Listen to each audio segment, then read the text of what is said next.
L'histoire des Adam22, de son vrai nom Adam Grandmaison, est remplie de W et de L. Bien qu'Adam ne soit pas étranger à la controverse en ligne, il a récemment été impliqué dans un drame dont beaucoup prédisent qu'il ne se remettra jamais.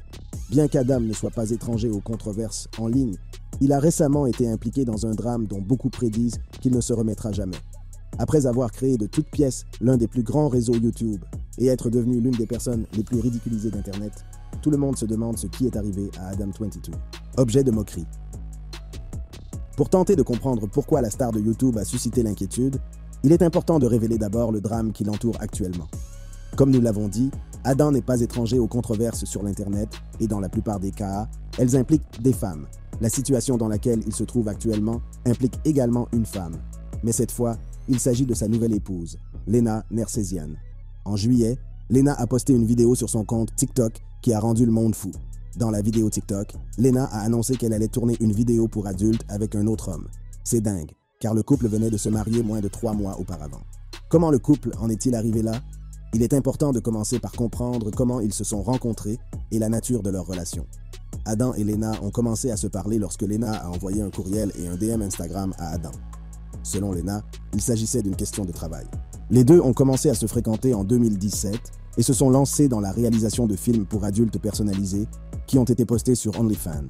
En décembre 2019, le couple a publié sa première sextape officielle qui a été dévoilée comme une production adulte professionnelle intitulée Podcast Smash. OnlyFans rapportait aux gens des sommes folles et les deux hommes voulaient participer à l'action.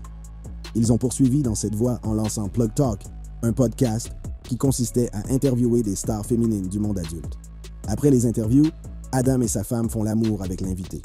Le premier épisode a été diffusé pour la première fois le 16 novembre 2021 et a connu un succès immédiat auprès d'une partie des nets citoyens, si bien qu'Adam et Lena produisent régulièrement ce type de contenu. Ils se sont fiancés en 2020. Leur mariage a eu lieu 3 ans plus tard, le 18 mai 2023 en Italie. Cependant, à peine 2 mois se sont écoulés avant qu'ils ne brisent l'Internet avec l'annonce choquante de Lena. Il convient de noter qu'à partir du moment où le couple a lancé sa page OnlyFans, le seul type de contenu auquel Lena a participé concernait également Adam. Même s'il y avait d'autres femmes, Adam était le seul homme à avoir couché avec Lena pendant ces scènes. Alors pourquoi Adam a-t-il permis à sa femme de jouer une scène avec un autre homme? Si les raisons sont bizarres, Adam a révélé des informations encore plus troublantes sur cet incident. Tout d'abord, Adam avait permis à Lena de jouer la scène parce qu'il avait l'impression d'être injuste envers elle. Selon lui, il avait couché avec de nombreuses autres stars féminines pour adultes et il était donc normal qu'il lui permette de vivre cette expérience. Selon lui, il l'avait à la fois aidé dans sa carrière et freiné. Adam a également révélé que c'était purement professionnel, car la plupart de ses fans lui demandaient continuellement de tourner avec un autre homme. Selon Adam, il l'avait empêché de faire ce que ses fans voulaient parce qu'il craignait les réactions de l'Internet. Adam a révélé qu'il avait commencé à accepter l'idée de permettre à sa femme de jouer la scène après avoir parlé avec de nombreux couples de l'industrie du cinéma pour adultes qui se sentaient à l'aise pour tourner des scènes avec d'autres personnes que leurs partenaires. De nombreux internautes n'arrivaient pas à croire qu'un homme puisse laisser sa femme coucher avec un autre homme et le montrer au monde entier. Avant que les internautes n'aient pu se remettre du choc, Lena a posté une vidéo annonçant que la scène avait été tournée et qu'elle serait bientôt mise en ligne sur leur page OnlyFans. Adam est immédiatement devenu la risée de la plupart des hommes sur Internet. Ce qui était encore plus bizarre, c'est que Lena avait choisi le gars avec qui elle voulait faire la scène. Beaucoup ont même supposé que c'était le début de la fin de leur mariage. Cette situation a été comparée à celle de la célèbre star pour adultes Johnny Sins, qui a permis à sa femme de faire la même chose, ce qui a conduit sa femme à le quitter. Adam a même essayé d'en faire abstraction sur Twitter en postant « Cela fait officiellement 1 semaine que j'ai laissé ma femme faire un porno avec un autre gars. Je me suis senti un peu jaloux au début, mais dans l'ensemble, ce n'était pas si grave. Elle m'a vu coucher avec des centaines de filles et cela n'a jamais affecté notre relation. Coucher avec ce gentleman a été formidable pour sa carrière et pour notre entreprise Plug Talk Show. Dans l'ensemble, je suis content que nous l'ayons fait et je suis heureux d'annoncer que son vagin a retrouvé sa taille initiale d'avant la grossesse. L'Internet n'était toujours pas d'accord. Bien qu'Adam ait donné les raisons pour lesquelles il avait laissé faire, les internautes avaient leur propre théorie. L'une d'entre elles a vu le jour lorsque Lena a répondu à son tweet en le félicitant pour son ouverture d'esprit. Le tweet disait « Mon roi progressiste ». Adam essayait-il d'expier les péchés qu'il aurait commis il y a des années? Essayait-il de se réconcilier avec ceux qu'il avait annulés quelques années plus tôt en faisant quelque chose qui serait considéré comme progressiste? Pour répondre à ces questions, il est important de se pencher sur les débuts de sa carrière sur YouTube et sur les diverses controverses dans lesquelles il s'est retrouvé. Adam a quitté l'université et s'est installé à New York, où il a commencé à travailler comme criminel. Il utilise de fausses cartes de crédit avec des informations volées pour acheter des articles de grande valeur dans les magasins et les revendre à bas prix dans la rue. Cette activité s'est avérée lucrative, car Adam a oublié sa passion pour le BMX et il ne lui est jamais venu à l'esprit qu'il pourrait gagner sa vie en faisant ce qu'il aimait. Depuis son adolescence, Adam était passionné de BMX, mais au fil des ans, son amour s'est lentement estompé. Cependant, la vache à lait d'Adam allait bientôt prendre fin à la suite d'une rencontre avec la police. Adam se souvient que lui et un de ses amis sont entrés dans un magasin de jeux vidéo pour gagner du pain de la meilleure façon qui soit. Le plan était d'acheter des systèmes de jeux vidéo avec leurs fausses cartes de crédit et de les vendre dans la rue. Mais ce n'était pas leur jour de chance, car la carte de crédit s'est avérée volée lorsqu'ils ont essayé de payer leur butin. Le groupe a pris la fuite et Adam, accompagné de 2 filles, s'est retrouvé dans la voiture de fuite et a pris la fuite. Malheureusement, leur autre complice n'a pas pu rejoindre la voiture et a dû s'enfuir à travers les bois voisins de Long Island, alors que les policiers arrivaient sur les lieux. Il s'est ensuite caché dans un magasin Barnes & Noble pendant des heures, alors que les policiers le recherchaient. Alors qu'il se trouvait dans la voiture sur un parking, celui-là même que les flics fouillaient, il a réalisé que cette vie n'était pas faite pour lui. Toute cette épreuve avec les flics l'avait profondément ébranlé. Heureusement, il a décidé qu'une vie derrière les barreaux n'était pas ce qu'il voulait. Il a admis qu'il appréciait l'argent qui rentrait rapidement et le plaisir d'arnaquer les magasins. Cependant, après cette expérience, il a compris que ce n'était pas bon pour sa santé mentale. Il a donc pris la décision de se tenir à l'écart de toute activité criminelle. Après avoir abandonné cette vie, il s'est tourné vers le poker professionnel en ligne, mais même cela ne l'a pas comblé. Cependant, sa passion pour le BMX ne s'est jamais éteinte. Il consulte constamment les sites web et les forums consacrés au BMX. En 2004, il a décidé d'aller jusqu'au bout et d'essayer de faire quelque chose de son amour pour le BMX. À 21 ans, Adam a déménagé dans le Queens, à New York, et s'est plongé à fond dans sa passion pour le BMX. Fidèle à ses espoirs, sa passion l'a conduit à lancer 2 ans plus tard un site web de BMX appelé The Come Up. Le site est rapidement devenu la chose la plus chaude du quartier et allait bientôt devenir le site BMX le plus populaire de tous les temps. Selon Adam, son amour pour le hip-hop l'a amené à consulter constamment des blogs pour se tenir au courant de la scène rap. Alors qu'il se renseignait constamment sur les derniers potins de l'industrie, il a eu un déclic. Il allait créer quelque chose de similaire pour le BMX. La même année, The Come Up est devenue la plus grande plateforme du monde du BMX. Son succès l'a amené à s'installer à Los Angeles, où il s'est plongé encore plus profondément dans l'industrie du BMX. Il s'est associé avec les meilleurs riders de l'industrie et a produit des DVD complets avec eux. Le monde du BMX est sa nouvelle vache à lait et il lance sa propre marque de vêtements, On Some Shit, en 2008, dont les vêtements sont très recherchés par les amateurs de BMX. Après 4 années de succès, Adam est prêt à se lancer dans une nouvelle aventure. Il s'est lancé à la conquête d'Internet et a rapidement créé une chaîne YouTube qui est aujourd'hui largement connue sous le nom de No Jumper. Cependant, lorsque la chaîne a démarré, elle accueillait sa marque de vêtements et des vidéos de BMX. Il voulait faire connaître le BMX au monde entier et a rapidement lancé un podcast qui tournait autour du BMX, appelé The Come Up TV. Cependant, il ne s'y attardera pas longtemps puisque seulement 3 ans plus tard, en 2015, il pivote et lance un podcast qui se concentre principalement sur le BMX appelé No Jumper. Il s'est également aventuré à interviewer des rappeurs underground qui semblaient avoir ce qu'il fallait pour exploser. Le podcast n'a commencé à prendre de l'ampleur que lorsqu'il a interviewé le défunt 26XXentation, ce qui reste l'interview la plus populaire de la chaîne avec 21 millions de vues. Sa chaîne proposait de nombreuses émissions et il allait de mieux en mieux, jusqu'à ce qu'il soit impliqué dans un incident qui a causé des dommages irréparables à sa réputation. Controverse impliquant Adam22. Fin 2017, un mouvement visant à répondre à une problématique importante chez les femmes a vu le jour. Le mouvement était si fort qu'il n'a fait aucun prisonnier. Tout homme qui a été pris dans la trajectoire du mouvement a vu son monde bouleversé. Ce n'est rien d'autre que le mouvement MeToo. Le 15 octobre 2017, l'actrice américaine Alyssa Milano a déclenché un phénomène de médias sociaux sur Twitter après que des accusations d'abus sexuels ont été portées contre le producteur de cinéma américain Harvey Weinstein. Le hashtag Twitter a permis de sensibiliser l'opinion publique, de donner la parole aux survivantes et d'entraîner des changements culturels et professionnels radicaux. Dans les heures qui ont suivi le tweet de Madame Milano, des dizaines de milliers de personnes ont répondu à son appel à l'action. En l'espace de 24 heures, Facebook a enregistré plus de 12 millions de réactions liées au hashtag. L'année suivante, le hashtag a été tweeté en moyenne 55 319 fois par jour. Les hommes reconnus coupables se sont retrouvés licenciés et humiliés sur Internet. Si vous voyez ce que je veux dire, il est facile de comprendre où je veux en venir. À peine 1 an après le début du mouvement, Adam a été pris entre deux feux. Avance rapide jusqu'en 2023, et Adam a été confronté à un incident qui s'est produit en 2018 et qui l'a conduit à expulser l'invité de son émission. Tout a commencé lorsqu'un gars connu sous le nom de Catch 'Em All sur Instagram a été invité au podcast No Jumper. Il est important de souligner que son contenu tourne autour de la capture des personnes qui tentent de profiter des enfants en ligne. Alors que l'émission était diffusée en direct sur YouTube, ils ont commencé à parler de pardonner aux personnes terribles. C'est à ce moment-là que tout a basculé. L'invité a décidé d'y aller à fond, comme c'était son rôle.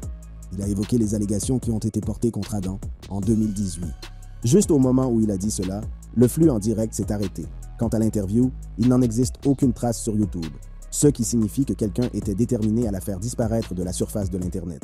Heureusement, l'invité a enregistré sa conversation avec Adam et l'a téléchargée sur l'Internet. Adam n'était pas dans la pièce pendant que tout cela se déroulait. Cependant, il est entré au bon moment et a bien sûr été confronté à l'invité au sujet de son passé. Bien entendu, Adam s'est empressé de nier l'allégation. Qu'est-ce qui a été reproché à Adam en 2018 et qui a été évoqué 5 ans plus tard? En mars 2018, une femme nommée Désirée Elida l'a accusé d'être un violeur en série qui était connu pour doxer les femmes qui s'étaient élevées contre lui pour les avoir agressées sexuellement. La femme affirme que Grand Maison a abusé d'elle et a commencé à la fréquenter. Vers 2007-2008, Adam avait un blog où il publiait des histoires au hasard.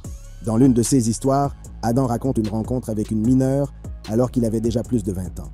Adam a confirmé l'existence du billet de blog dans lequel il précise qui est le personnage de l'histoire, la femme nommée Désirée. Il ne pouvait pas le nier, puisqu'il avait même publié une photo d'eux sur le blog. Dans son billet, Adam commence par informer son public de son âge réel. Cette histoire commence il y a bien longtemps, alors que j'avais 23 ans, peut-on lire sur le blog. Les deux femmes se sont rencontrées sur le forum B9, où Désirée postait fréquemment. À l'époque, je postais beaucoup sur le forum de B9, et Désirée y postait aussi, écrit Adam.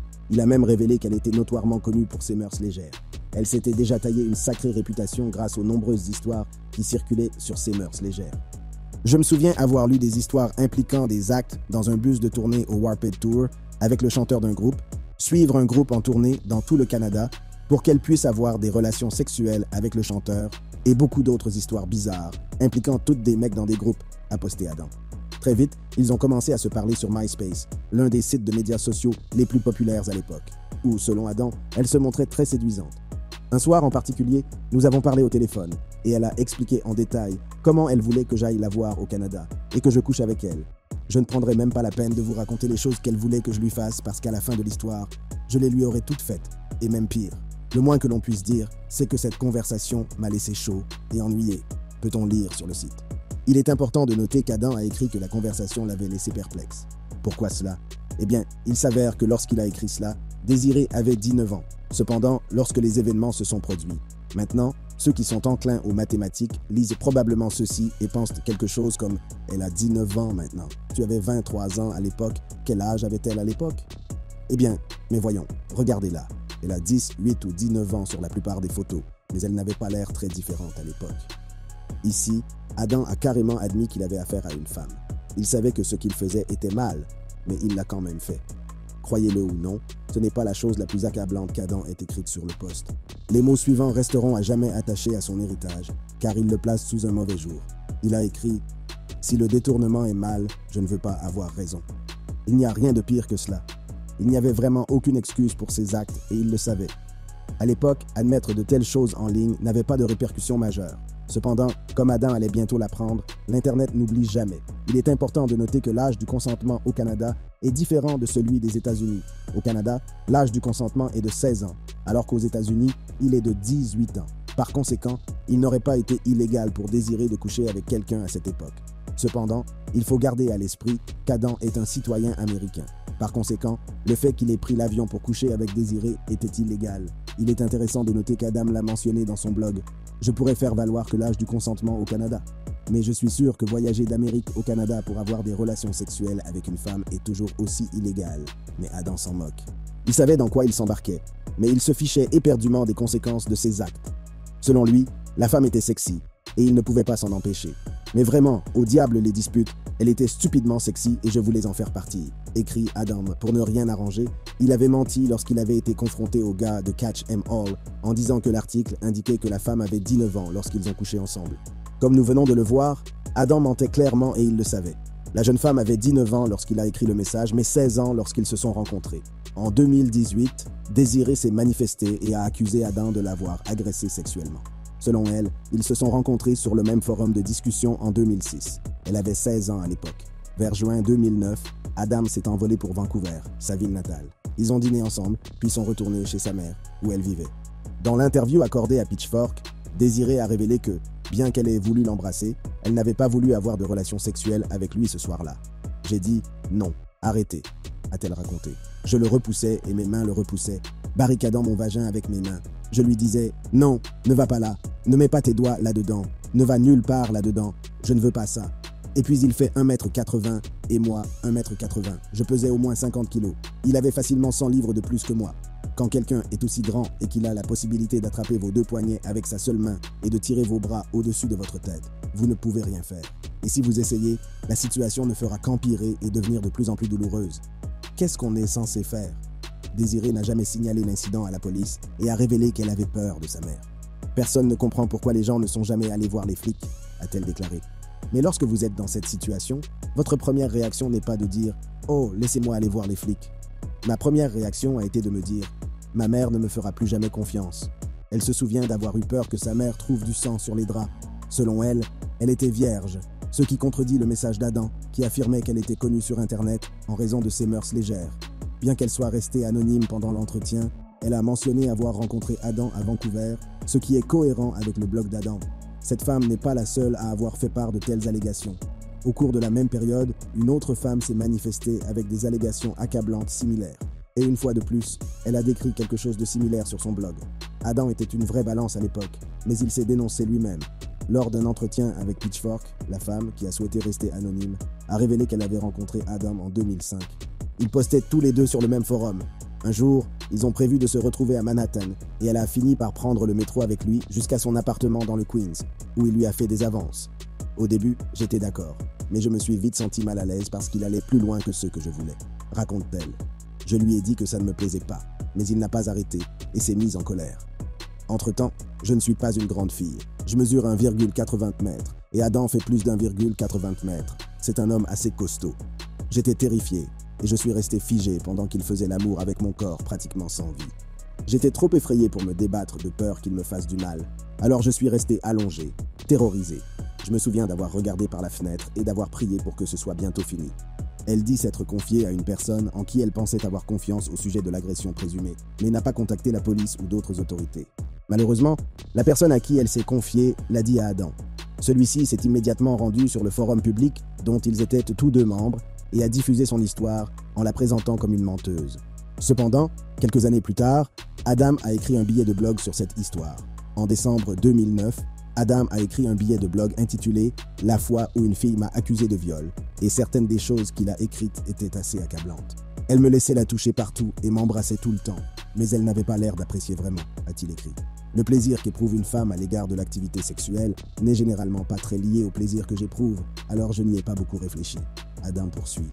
Avec ces allégations qui ont pris de l'ampleur à l'époque de MeToo, Adam ne pouvait qu'être annulé et tomber dans les oubliettes. Mais qu'est-ce qui s'est passé ensuite? Les suites de la controverse. Dans son billet de blog, il a admis avoir été accusé une fois d'abus sexuels. Cependant, il a admis de manière choquante avoir eu une expérience globalement positive après les allégations. Pour la plupart des hommes, être accusé à tort de viol est une expérience horrible qui peut ruiner leur réputation, leur coûter des milliers de dollars en frais de justice et les conduire en prison.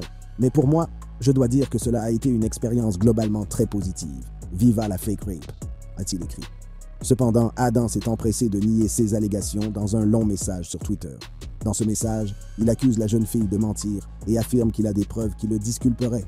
Mon avocat dit que je dois arrêter de parler sur Twitter, mais je voulais juste faire sortir ça. Une fille que j'ai fréquentée pendant quelques mois, il y a 10 ans, affirme que je l'ai violée et agressée, a-t-il écrit. Ces affirmations sont nouvelles, elles n'avaient aucune preuve. J'ai de nombreux courriels d'elle qui montrent clairement à quel point ces affirmations sont absurdes. Vous aurez probablement l'occasion de les lire tous en temps voulu. J'ai fait beaucoup de choses stupides dans ma vie, mais je n'ai jamais violé ou frappé une femme. En se dénonçant lui-même sur Internet il y a des années, Adam n'avait pas prévu que l'ère MeToo deviendrait une réalité. Mais c'est devenu une réalité et elle l'a frappé de plein fouet. Le premier coup a été porté lorsque son partenariat avec Atlantic Records a été interrompu en décembre de la même année. Au début de l'année, ADM avait confirmé qu'il s'associait avec le géant du divertissement pour lancer une marque de hip-hop appelée No Jumper Records. Mais après des mois de réactions négatives, Atlantic Records a finalement mis fin à ce partenariat. Bien que les choses se soient calmées au fil des ans, une nouvelle facette de lui a commencé à faire surface. Une facette qui a laissé un mauvais goût dans la bouche de ses fans et de ses employés. Cela s'est produit pour la première fois lorsqu'il a révélé qu'un de ses co-animateurs, Housephone, avait couché avec une femme transgenre. Lorsque l'épisode a été réalisé et que Housephone a été dénoncé par l'invité, Adam a eu la possibilité d'éditer cette partie. Cependant, il a choisi de le mettre en ligne sans supprimer cette partie. Il est intéressant de noter qu'il craignait que les gens ne le traitent de mauvais ami et qu'il a tout de même continué à le faire. Housephone a fait savoir ce qu'il pensait de la situation et on peut dire sans risque de se tromper qu'il n'était pas content. Les deux hommes se sont rencontrés lors d'un podcast où les choses ne se sont pas très bien passées. Alors qu'ils parlaient de la question, les choses se sont envenimées et Housephone a presque attaqué son patron pour ce qui semblait être un manque de respect à l'égard de sa défunte mère. Housephone faisait référence à une vidéo d'excuses qu'Adam avait réalisée et qui était vraiment malhonnête. Tout le monde a vu clair dans les fausses excuses d'Adam et a compris qu'il n'était pas vraiment désolé. Mais si vous pensiez qu'il s'était complètement ridiculisé, il a révélé qu'il avait payé les funérailles de la mère de Housephone, ce qui, selon beaucoup, n'était vraiment pas nécessaire. Ce qu'il disait et la manière dont il le disait n'impressionnait personne. Il n'est donc pas surprenant qu'il ait quitté No Jumper. Au cours de la même période, Blasey, un designer, a suivi Housephone et l'a quitté. Ayant été amené dans l'émission par Housephone, Blasey n'a pas eu d'autre choix que de rester fidèle à son ami et de quitter No Jumper.